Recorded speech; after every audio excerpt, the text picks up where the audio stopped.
کوئی نہیں روک سکتا، نہ کبھی رکی ہے مہنگائی. ٹھیک ہے، وہ اس کی وجہ یہی ہے نا کہ جب معاشرے میں پیسے کی مقدار زیادہ ہو جائے گی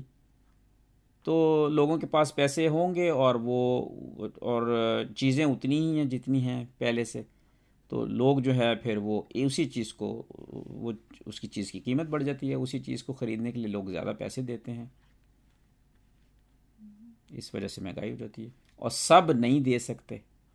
معاشرے کا ایک بہت بڑا طبقہ ہوتا ہے، ان کی آمدنی میں اضافہ نہیں ہوتا، مہنگائی کے ساتھ ساتھ ان کی آمدنی میں اضافہ نہیں ہوتا اسی شرح کے ساتھ جو ہے، تو اس لیے جو ہے وہ نہیں افورڈ کر سکتے، پھر ان کے لیے مہنگائی ہو جاتی ہے. اور پھر انسان ہر ایک کو جس کے پاس جو افورڈ کر بھی سکتا ہے وہ بھی یہ کہتا ہے ہاں یار یہ تو چیز جو تھی پہلے 2 روپے کی تھی اب یہ 8 روپے کی کیوں ہے.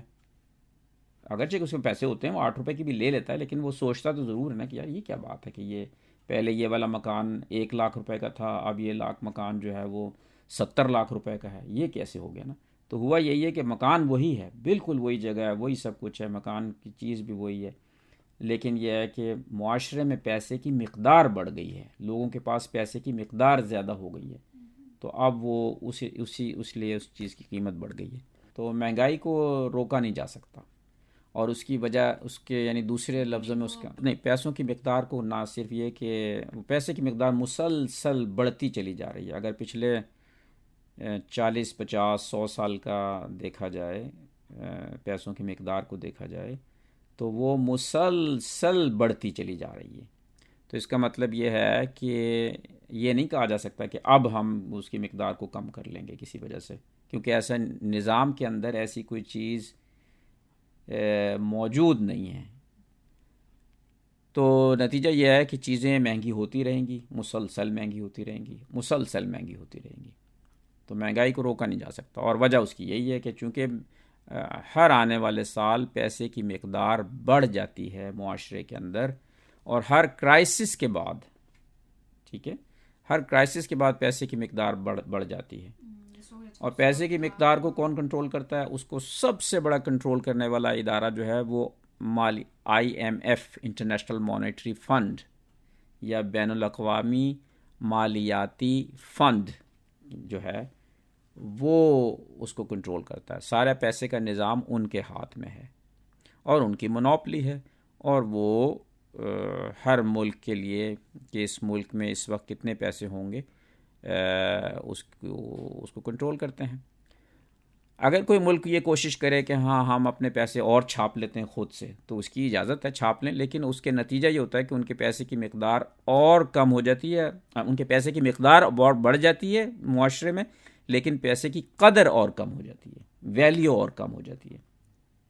تو اس لیے یہ نہیں کر سکتے کہ ہاں عمران خان چاہے کہ ہاں اچھا ہمارے معاشرے میں تو غریبوں کے پاس پیسہ نہیں ہے، تو چلو ایسے کرتے ہیں ہم کہ بہت سارے پیسے چھاپ کر اور غریبوں میں تقسیم کر دیتے ہیں. تو اس سے کچھ نہیں ہوگا، اس سے صرف یہ ہوگا کہ وہی چیز جو آج 2 روپے کی ہے وہ 20 روپے کی ہو جائے گی، کیونکہ غریبوں کے پاس پیسہ زیادہ ہو جائے گا،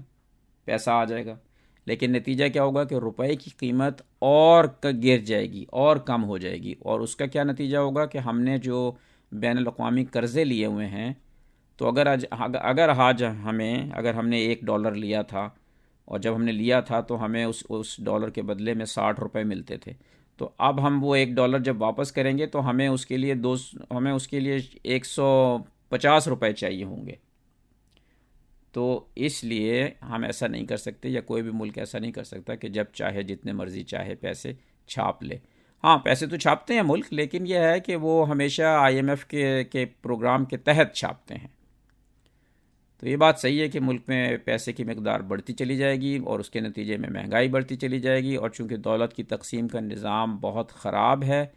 تو یہ ہوگا کہ جو بالائی طبقے ہیں ان کے پاس دولت کی مقدار رہتی ہے اور بڑھتی بھی چلی جاتی ہے، اور جو نیچے والے طبقات ہیں ان کے پاس دولت کی مقدار اور کم ہوتی چلی جاتی ہے. تو نتیجہ یہ ہے کہ غربت پہلے سے زیادہ ہو رہی ہے. اور اگر دیکھا جائے کہ سوال یہ کہ کیا ہم کوئی آزاد ملک ہیں، کیا